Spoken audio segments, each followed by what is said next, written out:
उस समय हफ्ते का आखिरी कारोबारी सत्र भारतीय बाजारों के लिए थोड़ा वीक होकर आया, क्योंकि ये पूरे हफ्ते की शुरुआत तो ठीक ठाक थी, कामकाज भी ठीक हुआ, लोअर लेवल से स्ट्रॉन्ग पुल बैक भी आया, लेकिन आज मार्केट्स ने शुरुआती gap down the, gap down के बाद एक लेवल से पुल बैक, लेकिन फिर भी सस्टेन नहीं कर पाया और उसके बाद वो बिकवाली सेकंड हाफ पे और गहराई।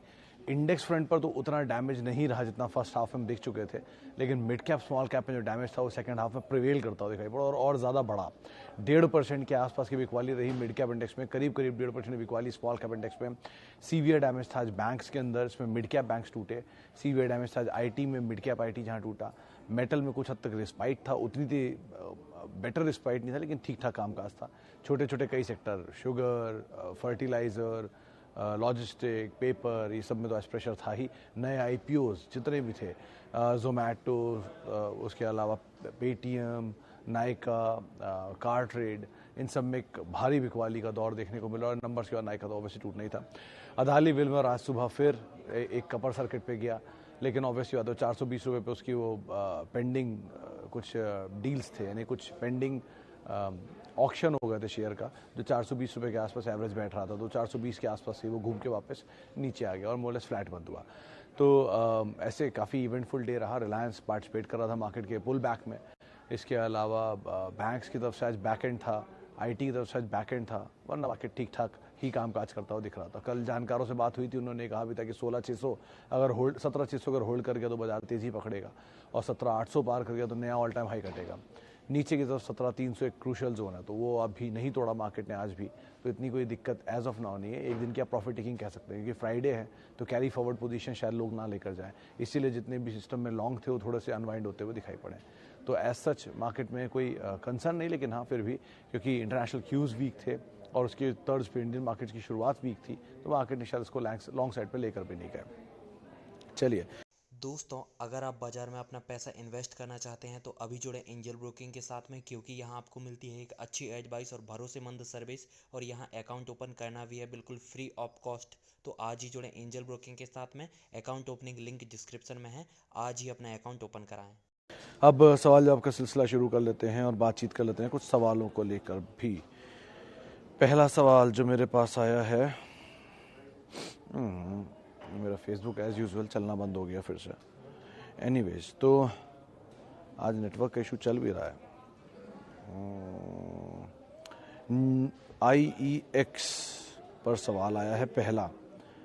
सर, IEX को लेकर तो मैं एक ही चीज़ बोलना चाहूँगा कि रिसेंटली किसी ने, शायद आशीष जी थे हमारे साथ, जिन्होंने ये बोला था कि IEX के अंदर थोड़ी सी वीकनेस प्रिवेल करेगी टेक्निकली।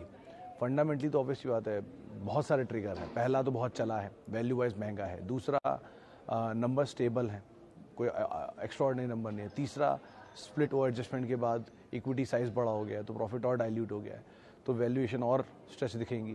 तो इसलिए फंडामेंटली तो कोई सपोर्ट नहीं करता, टेक्निकली भी इसे वीक साइड पे मान रहा है। अगर आपके पास है तो आप बने रहेंगे, ऑब्वियसली बेचेंगे नहीं, अपनी पैसे की कमाई का है तो। और दूसरा, आप तेज़ी मिले तो आप एग्जिट कर जाएँ। IEX, IRCTC वो शेयर जिन पे पहले ही मैंने कई बार कहा है कि इतनी बड़ी तेज़ी पकड़ चुके हैं कि ईज आउट होने के लिए लाजमी है। जब तक इनकी स्टीम नहीं ख़त्म होगी तब तक ये ऐसे ही रहेंगे। NBCC उनका बेस्ट एग्जाम्पल था, तो आप इस तरह से इसको आप देख सकते हैं। ओके, एक ही सवाल क्यों आ रहा है मेरे पास IEX और के ऊपर ही। एनीवेज, डायरेक्टर साहब से ही रिक्वेस्ट करूँगा कि डायरेक्टर साहब प्लीज़ कुछ सवाल भेजें। उन्होंने शायद भेजे भी, हाँ भेजे भी हैं। अच्छा, पहला सवाल जो मेरे पास आया है वो MRF पर है। 3 शेयर 69,400 खरीदे हैं। कृष्णा साहब, कंपनी में तो कंपनी तो ठीक है, टायर स्पेस की सबसे बड़ी कंपनी है, तो मार्केट कैप के लिहाज से, शेयर के भाव के हिसाब से तो ठीक है। ये भी बात मैं मानता हूँ कि लाख रुपए का शेयर भी हो सकता है, क्योंकि फ्लोट है ही नहीं। कुल 40 लाख शेयर है, 75% प्रमोटर लिए बैठा है। ये जब तक F&O में है तब तक ही इसकी ना चलने की वजह है। जिस दिन F&O से बाहर हो गया, ऑब्वियसली बात है ये अपने आप ही चलना शुरू हो जाएगा, क्योंकि इक्विटी नहीं है किसी के पास, तो उसमें बेचने के मौके कहाँ से आएंगे। तो बेचने के मौके सिर्फ इसीलिए बन पाते हैं कि F&O में है। हैविंग सेड दैट, अगर आप ये कोई दिक्कत नहीं है समय की, तो आप बने रहिए, ऑब्वियसली बात है। लेकिन अगर आप में समय की दिक्कत है, पाबंदी है, पैसे की दिक्कत है इसमें, तो आप इतने बड़े शेयर में 3 पोजीशन लेने की वजह से तो ओरेकल ले लेते हैं। कहीं अगर एटलीस्ट फंसती पोजीशन तो डिविडेंड तो आपको देती रहती ना, ये तो डिविडेंड नहीं देता, 3 रुपये का डिविडेंड दिया। तो इस तरह से आप सोच के चलिए। आप सेक्टर में जाना चाहते हैं और आपको समय की कोई पाबंदी नहीं है, आप टाइम दे सकते हैं, तो आराम से बने रहिए। लेकिन अगर आप इस सेक्टर में नहीं जाना चाहते हैं, आपको लगता है कि नहीं मुझे सिर्फ डिविडेंड आता रहे ठीक ठाक, तो भैया ओरेकल एक बढ़िया कंपनी है, आप वहाँ से डिविडेंड ले सकते हैं। Okay, growth plus dividend share. Subin साहब, दोनों का बहुत ही एक कॉन्ट्रा वो होता है। ग्रोथ वाले शेयर डिविडेंड ज़्यादा नहीं देंगे कि वो ग्रोथ दे रहे हैं, और डिविडेंड वाले शेयर ग्रोथ ज़्यादा नहीं दिखाते हैं कि वो डिविडेंड दे रहे हैं। ऑब्वियस ही बात है, आपने देखे ही होंगे कुछ बच्चे जो खेलने में अच्छे होते हैं वो पढ़ाई में नहीं अच्छे होते, जो पढ़ाई में अच्छे होते हैं वो खेलने में नहीं अच्छे होते, कम लोग होते हैं ऐसे, विरला ही होते हैं बेसिकली। तो विरलाओं की अगर आप बात कर रहे हैं तो उसमें आप डाल लीजिए TCS को। ये ग्रो भी करता है और डिविडेंड भी देता है, ठीक ठाक डिविडेंड देता है, ठीक ठाक ग्रो करता है। डिविडेंड के लिए आप प्योर डिविडेंड में अगर जाना चाहते हैं तो 4-5 नामों में आप ले लीजिए ओरेकल को, 200 रुपये डिविडेंड उसका साल का गिरता है हमेशा।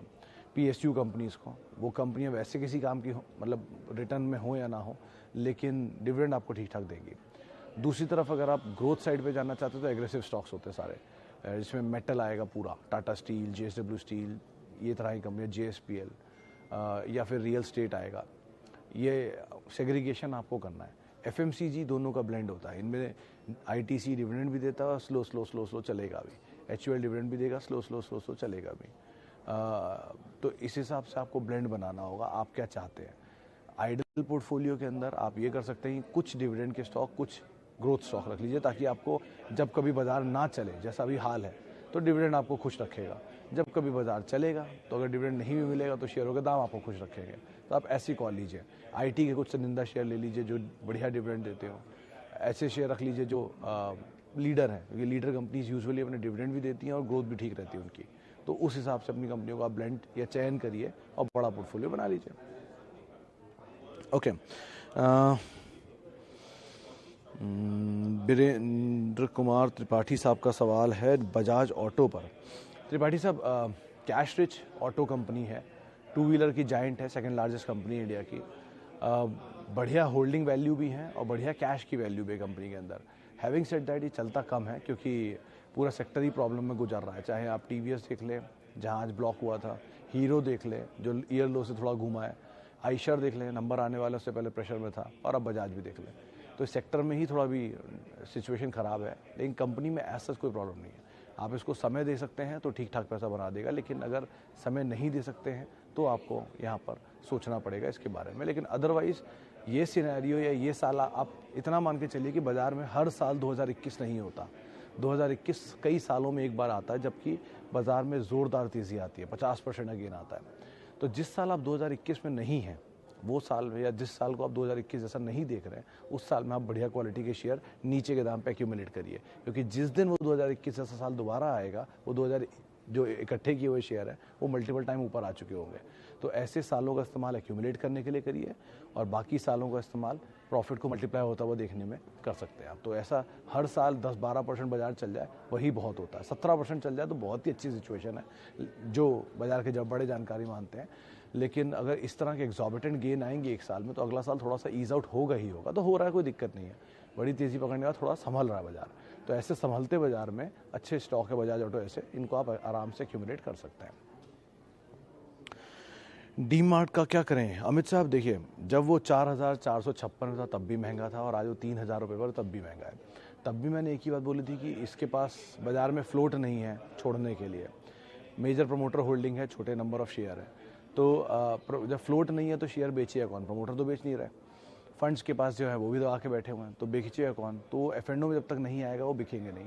तो अभी बिना F&O में आए शेयर छूटा है, तो थोड़ी बहुत राइट साइजिंग हुई है। आप एक आर्टिकल ही पढ़िए है, कंपनी के एक बड़े एग्जीक्यूटिव ने कुछ शेयर बेचे थे, कुछ अपनी पर्सनल एक्सपेंशन के लिए। तो आप ऐसे पैनिक में ना आए, ठीक कंपनी है सो फार। अगर आप कारोबार को 4,000 रुपये पर अट्रैक्टिव मानते थे तो 10,000 रुपये नीचे तो और अट्रैक्टिव हो गया ना आपके लिए। तो आप उस भरोसे को मत अड़े होइए, उससे बने रहिए उसके अंदर। और अगर आपको लगता है कि ख़राब है तो उस समय आप क्यों एंटर कर गए जब ख़राब था? तो बेटर है कि ठीक है, 4,456 दाम बुरा नहीं है। जब डीमार्ट वापस अपनी स्ट्रेंथ पकड़ेगा तो ये नया हाई भी काट देगा। तो इसीलिए आराम से इसे थोड़ा थोड़ा करके ऐड करते रहिए। As of now situation company के रिलेटेड बस एक ही है कि कंपनी वैल्यूएशन वाइज महंगी है, लेकिन अदरवाइज डीमार्ट खाली रिटेल कंपनी नहीं है, एक बड़ी रियल एस्टेट कंपनी भी है ऑटोमेटिकली। तो आप इस तरह से भी आप इसे देखते हैं, वो रियल एस्टेट डेवलप नहीं करती है लेकिन ओन करती है। तो डीमार्ट का बिजनेस मॉडल बहुत ही बढ़िया है, एज ऑफ नाउ उसमें कोई फ्लॉ नहीं दिख रहा, लेकिन हैविंग सेड दैट एक ही कंसर्न है कि वो थोड़ा डिविडेंड नहीं देता एक, और दूसरा वैल्यूएशन महंगा है। तो इन चीज़ों को आधार मान के आप एटलीस्ट अभी तो बने रह सकते हैं इसके अंदर और ऐड भी कर सकते हैं लो लेवल पर। चन्ना साहब ने पारस डिफेंस को अवॉइड ही करिए, क्योंकि ये अभी भी कोई बहुत सस्ता हुआ नहीं है। इशू प्राइस 150 रुपये था, जहाँ मेरी याददाश्त कहती है 160 रुपये, वहाँ से लिस्ट हुआ 300 रुपये पे, फिर 3 दिन या 4 दिन या एक हफ्ते के अंदर ही 1200 पहुँच गया था, और 1200 रुपये का शेयर टूट के 700 रुपये आया, 600 रुपये आया, 400 रुपये आया, जो भी दाम है। तो अभी भी अगर आप नीचे से देखेंगे तो 3 गुना ऊपर है, और ऊपर से देखेंगे तो हाफ से ज़्यादा। तो आप ऊपर वाला पार्ट देख रहे हैं, नीचे वाला पार्ट भी देख लीजिए। कंपनी का नंबर उतना सपोर्ट कर दो तो बहुत अच्छी बात है। कोई IPO, Indigo Paints, PB Fintech, CarTrade, Zomato, सबकी हालत आपको दिख ही रही है क्या हो रही है। सभी अपने प्रीमियम को शेड ऑफ कर रहे हैं, क्योंकि ऑलरेडी एग्जॉर्बिटेंट प्रीमियम थे, और वो एग्जॉर्बिटेंट प्रीमियम शेड ऑफ होंगे, आज नहीं तो कल होने ही हैं। वो जब तक शेड नहीं होंगे पूरी तरह से, जब तक अपनी वैल्यू नहीं रियल दिखा देंगे, तब तक बाजार उनको कोई इज्जत नहीं देता, तवज्जो नहीं देता मार्केट में।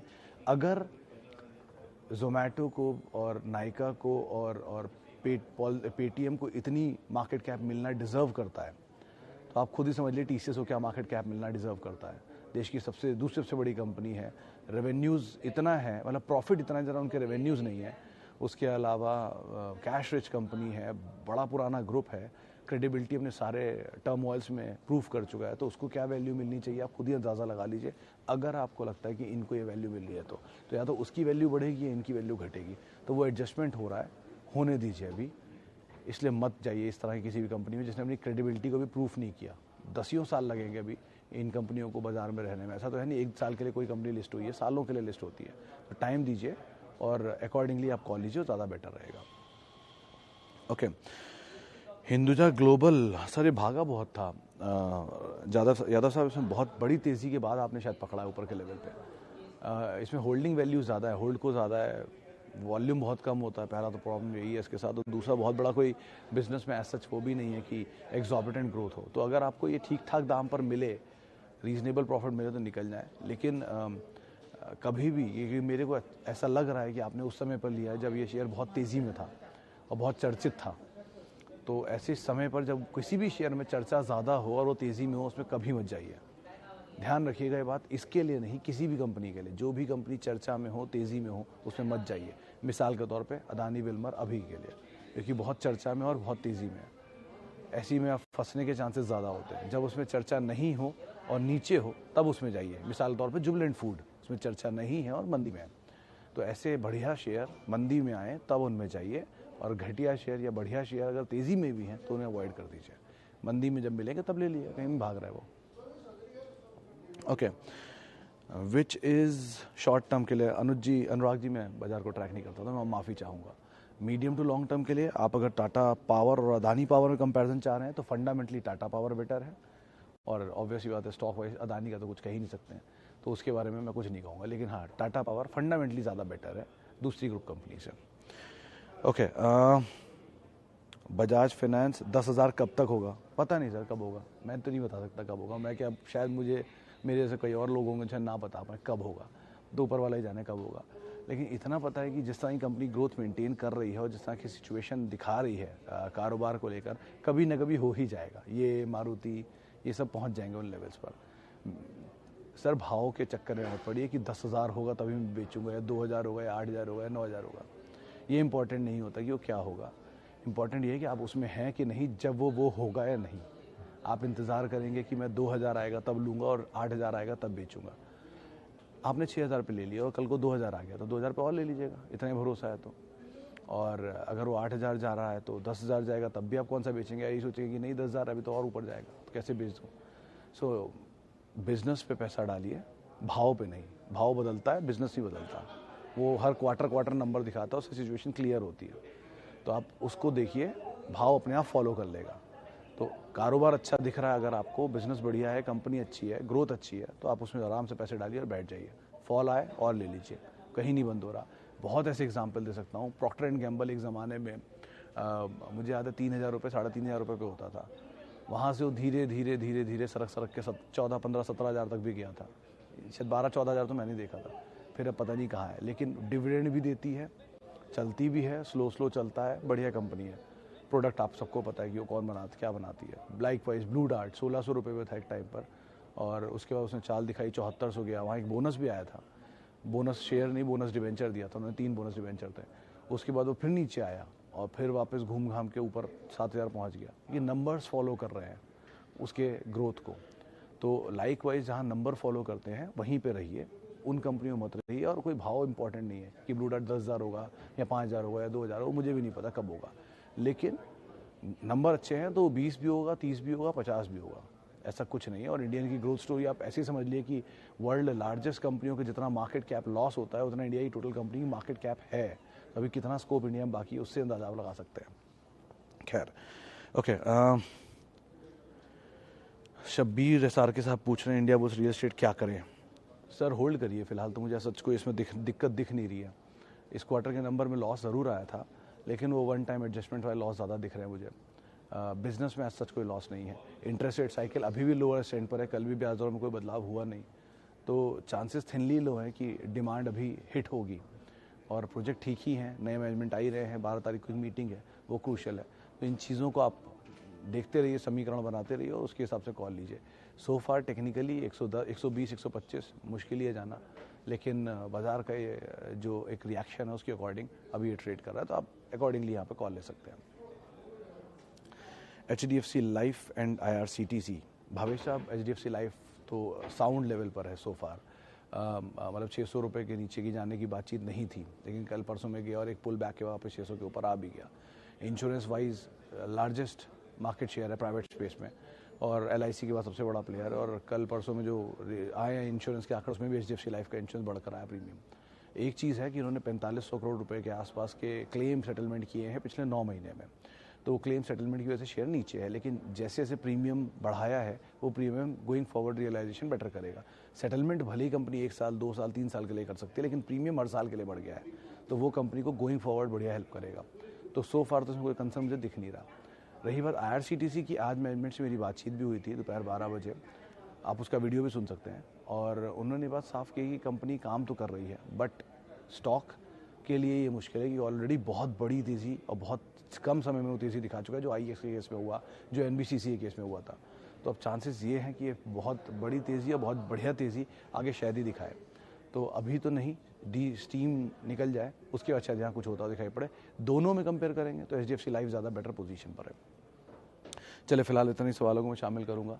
माफ़ी उन सभी लोगों से जिनसे हम बातचीत नहीं कर पाए, बहुत बहुत शुक्रिया उन सभी लोगों से जिन्होंने हमसे सवाल पूछे।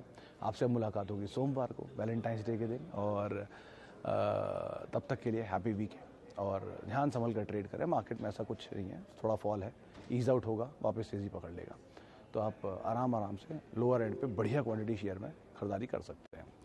इसी नोट के साथ नमस्कार।